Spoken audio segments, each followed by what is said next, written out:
Hello. Ay, Good afternoon.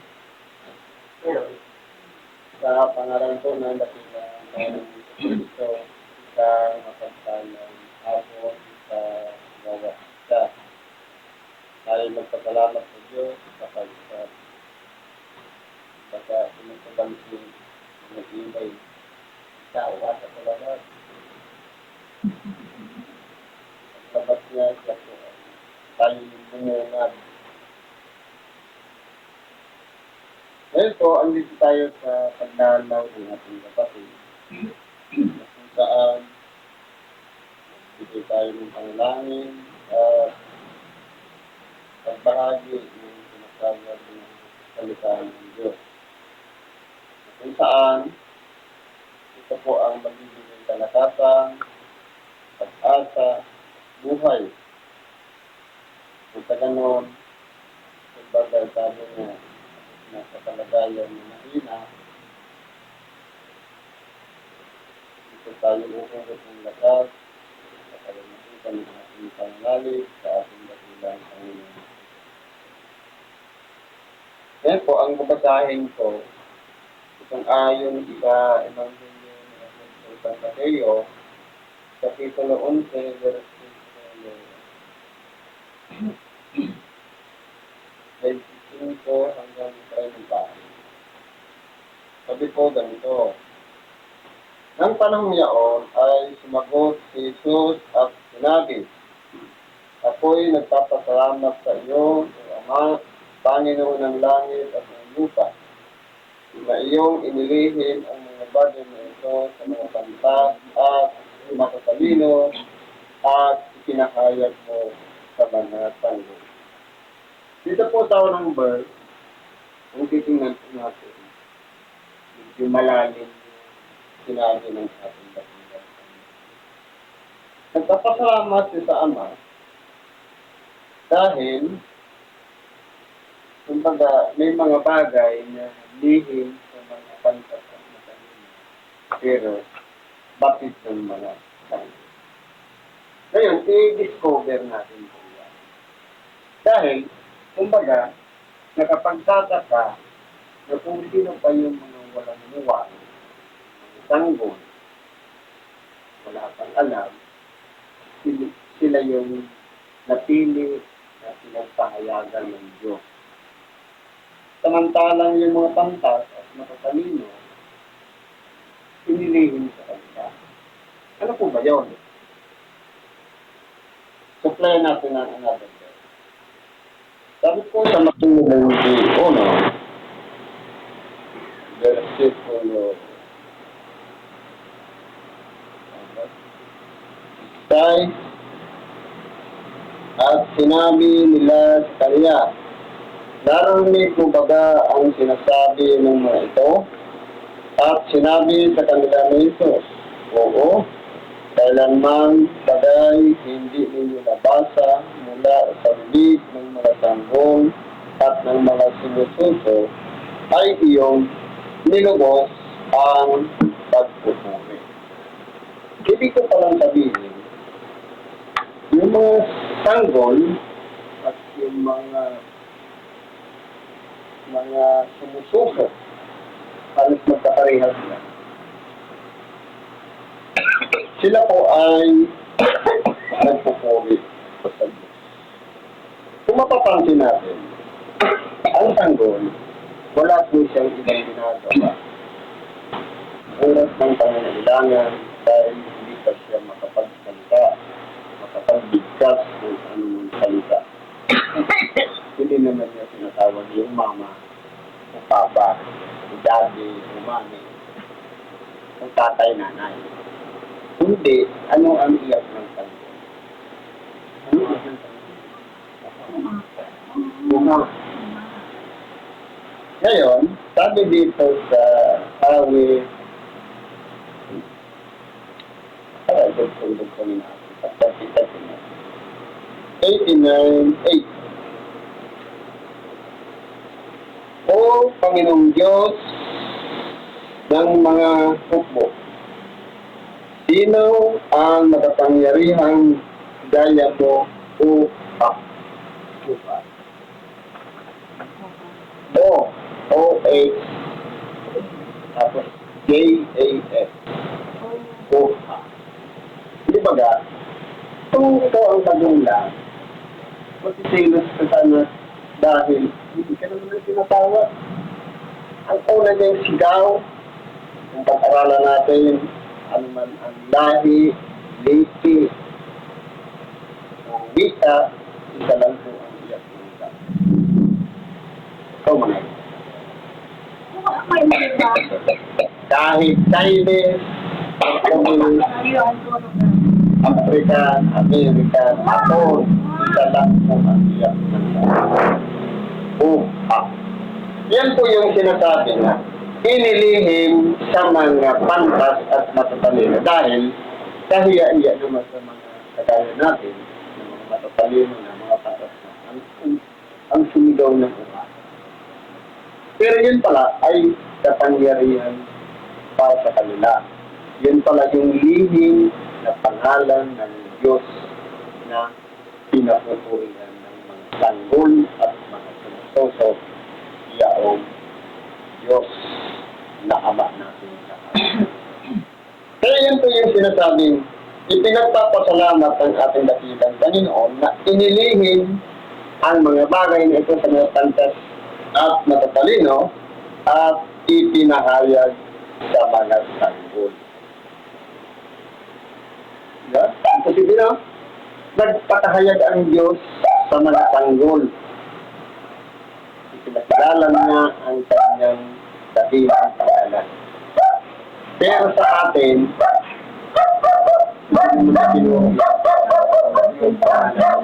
kundi ang sinuro sa atin, walang iba kung ano ang itatawag sa atin, mama o papa. Pero ang sanggol, ang una niyong tinawagan, unang bulalak sa paglabas sa sinapunan ng ina,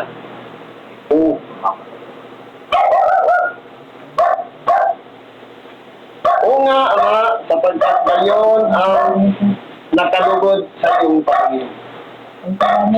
Ibig ko para sabihin, yung salitang uha ay nakalulugod sa paningin ng Diyos.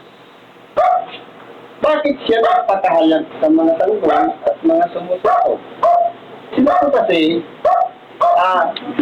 bagamat sila ay wala pang buwang, wala pang alam, yun po talaga ang unang binibigas ng mga sanggol.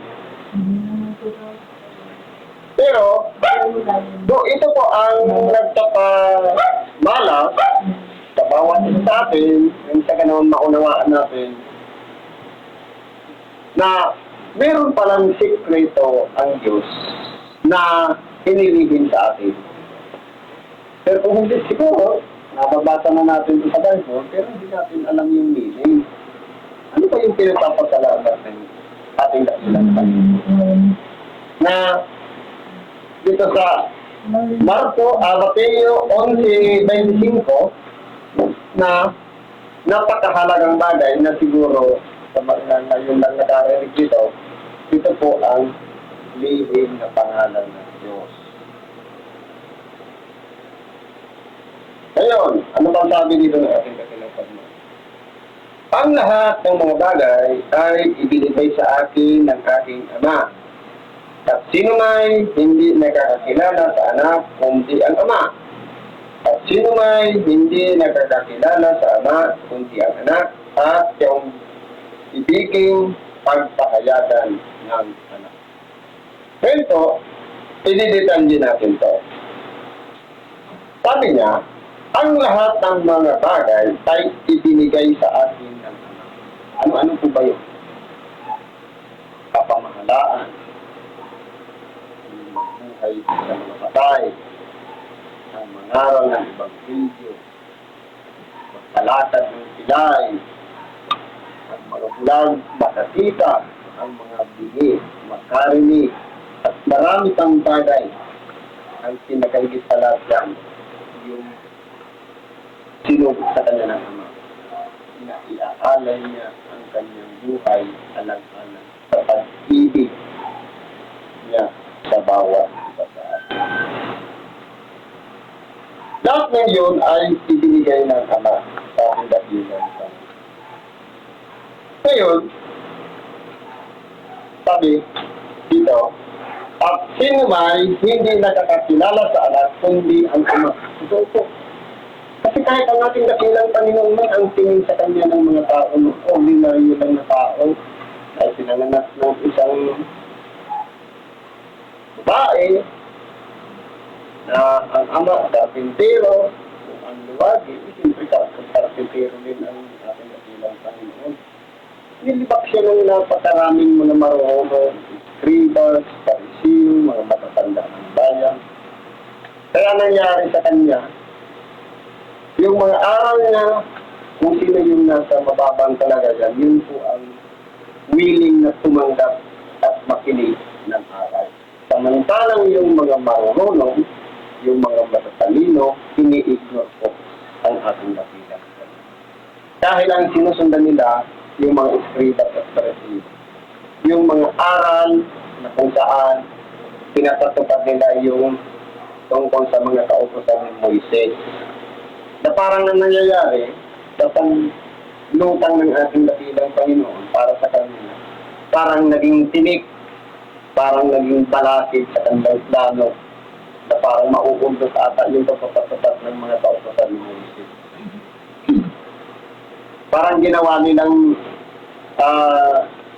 kasi ang ipinapalawanag naman ng ating dakilang Panginoon kung ano yung naisipahayag ng kanyang Ama. Ang tingin nila sa ating dakilang Panginoon, kalabang. Dahil katulad ng pamamahinga, bakit siya nagpagaling? Parang naging, anong ibang magandang term yan nila? Parang naging balakid o pinaka-mission ng mga escribas ng partido.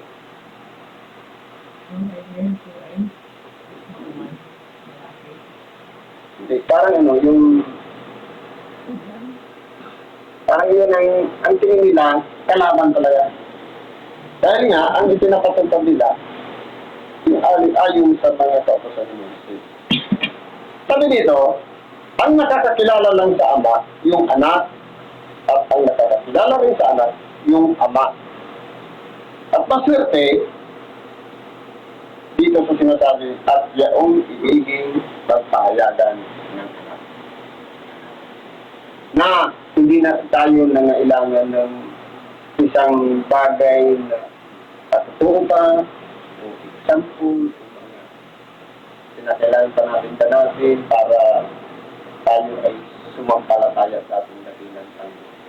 Sapat na yung ipinangaral yung pangalan ng ating dakilang Panginoon at tinanggap natin sa ating sarili at tayo nagsisi at nagbalik loob, sapat na po yun para pagpahayagan tayo at ating dakilang Panginoon.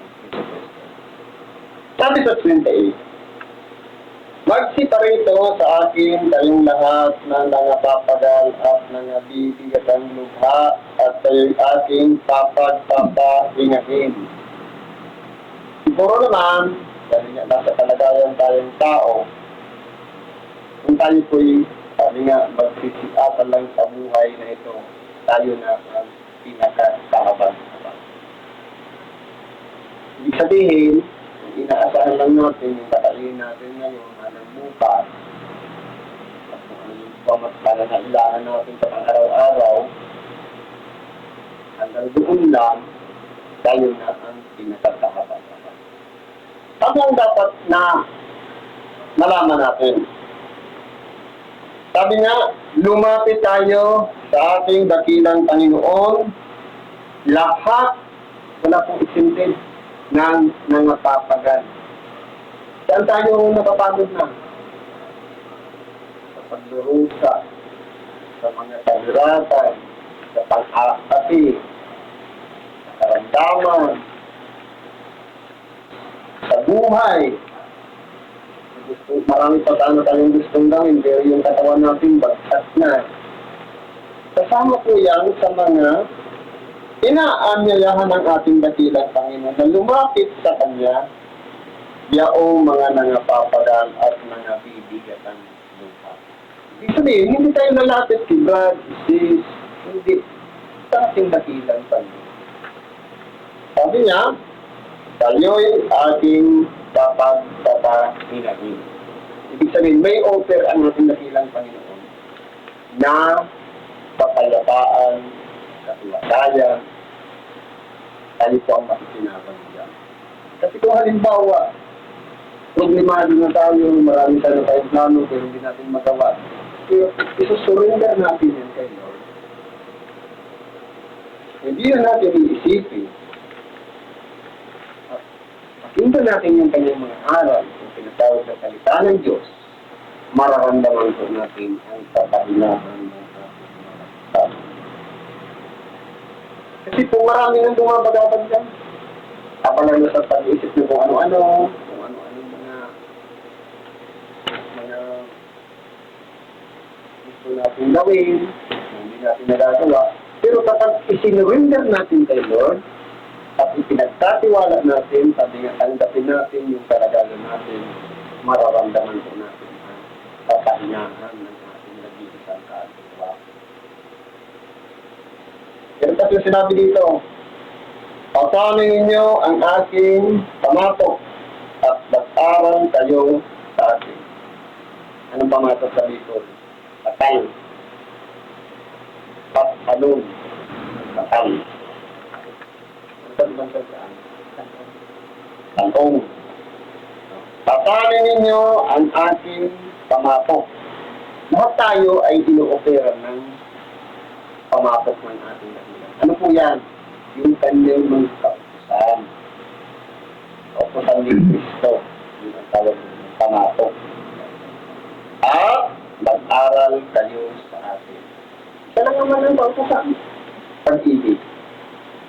Sabi nga, sa ating motto yun sa bandera, love God above all. Ibigin ang Diyos una sa lahat. Yan ang pangunahing utos. Sinasabi, ibigin mo ang Panginoong mong Diyos ng buong lakas at isip ng kaluluwa. At dalawa na lang yung pag-ibig sa kapwa. Kaya po, yung pamatok na yan po ang kasanin natin. At siyempre, makipag-aral tayo sa Kanya sa pamamagitan ng salita ng Diyos. Hindi puro prayer, kasi po ang prayer parang isang process na kung saan ikaw yung nagsasalita, si Lord yung nakikinig. Pero yung pakikinig ng gospel, siya naman yung nagsasalita, nagamit siya ng tao, evangelist ng pastor, o nagpapahal, ano pa man. Yun yung gagamitin niya para i-deliver yung salita ng Diyos, tayo naman yung receiver. Hindi puro tayo yung kadahagi sa Kanya. Kasi bigayan po yan. Kung ayaw natin pakinggan ng Kanyang aral, salita, kahit anong pangkadadalangin natin, kahit walang pakig tayo gabi-gabi, ayaw natin magsimba, kinig ng ibang useless, hindi rin pakikinggan natin prayer. Kaya po, kinakailangan natin makipag-aral sa Kanya. Sabi niya, sapagkat ako'y maamo at mapagpakumbabang puso. Ang ating dakilang Panginoon, hindi po siya mahirap hanapin. Hindi siya mahirap hanapin. Kaya nga sabi niya, maamo at mapagpakumbabang puso. Bababa lang natin ang ating sarili, tanggapin natin sa ating na tayo ay isang makasalanan, at magsisi tayo. At hindi po mahirap para hanapin ang ating dakilang Panginoon. Sabi dito, masusumpungan ninyo ang kapahingahan ng inyong kaluluwa. Once na pinapasok natin siya sa ating puso, at doon masumpungan na tayo ay nakapagtiti, nakapagtinis ng ating mga kalooban, hindi po mahirap hanapin ang ating dakilang Panginoon. Kaya sabi nga, sa panalangin, dumating nawa ang kaharian mo. Ano po ba yan? Kaharian, nakikita ng mata, o yan ba ay kinakailangan kung may trono o may kaharian? Walang iba, sa ating sarili lang. Na dapat, sabi niya, let thy will be done. Marami tayong plano, marami tayong gusto. Gusto natin magtagumpay, gusto natin mag-success, gusto natin walang karamdaman, walang sakit, walang ano pa man ang kapigaran sa buhay. Pero po, kapag kasama natin si Kristo na nanahan sa ating puso, may mga bagay-bagay na kinakailangan natin tanggapin. Bagamat masakit, kinakailangan natin isakripisyo yung mga gusto natin. Kasi po, iba po ang gusto ng Lord. Yung katangahan ng ating kaluluwa, hindi lang ngayon na nabubuhay tayo, kundi hanggang sa ikalawang buhay. At kapag kasama natin si Kristo sa ating buhay at ginagawa natin kung ano yung nasa kanyang kalooban, nasusunod natin ang kanyang kalooban. Hindi po tayo pwede magreklamo dahil po minsan lang dumating sa buhay ng tao na ipakilala ng ating dakilang Panginoon ng kanyang sarili. Kung tayo ay pagsisi at magbalik loob sa Diyos. Sabi niya, sa tangkad, malambot ang ating pamatot. Hindi po siya mahirap. Ang pag-a-apply ng pag-ibig sa Diyos at sa kapwa, hindi po siya mahirap. Sabi nga ng ating dakilang Panginoon, narinig ninyo isang sinabi, ibigin ninyo ang inyong kapwa at tapukan ninyo ang inyong mga kaaway. Ngunit ngayon sinasabi po sa inyo, ibigin ninyo ang inyong mga kaaway at idalangin ninyo ang sa inyo'y nagsisipusin. Yan po ang gawin nating aksyon. Sino po ba yung una nating kaaway? Yung bang kapwa? Hindi po. Ang pinagkakaaway natin, sarili niya. Dahil minsan, gusto natin magsimba, pero ayaw ng katawan, gusto natin matuloy ng misa, o ibang hindi kahit sa TV, pero ayaw magpindot ng remote, hindi mamubuksan. Kaya, sabi nga, hindi po mahirap ang ating dakilang panintalahan natin. Sabi niya, ibukan mo nyo, malambot ang ating pamatok at madaan ang ating patat. Kaya po, yung offer ng ating dakilang Panginoon, huwag nating hayaan na, sabi nga, hindi po pasto nakatanggapin yan, huwag muna ngayon. Sabi nga, i-secure na natin ang ating sarili. Sapagkat wala pong nakakaalam ng araw ng bukas. Hindi na muna ito magpapatawad. Sabi nga, dapat kung tatanggapin natin si Kristo sa ating buhay, ang kanyang pamatok, at ganun din ang kalipasan na ibinibigay niya sa atin. Ngayon na, sapagkat, paano kung halimbawa, hindi ka muna magsusurong ng Lord, tapos bukas pa, di paano kung hindi tayo umabot bukas? Kaya pinakailangan ko. Ngayon pa lang, isurrender na natin kay Lord ang ating buhay, lumapit tayo sa Kanya, at iramdaman natin yung offer niyang kapahingahan ng ating kaluluwa. Kasi po, ang stress, mahirap kalaban. Maraming namamatay sa stress. Pero kung isurrender natin kay Lord, may acceptance. Tatanggapin natin ating sarili na kinakailangan mangyari yan. Kapag siguro, yun ang purpose kaya ginawa ng Lord sa ating kinakailangan natin mapanilay-nilayan ang mga bagay-bagay na mas priority dapat natin si Lord, hindi yung ating sarili. Siguro, sapat na yan para maunawaan natin ang ibang yung araw. Salamat po sa Diyos. At yun natin sa ating kapatid. Iday, at ang ipagtanggap dito pagdaanan. Salamat po at isang mapagsalang hapon sa bawat isa. Ang magsabi, di ay kasama.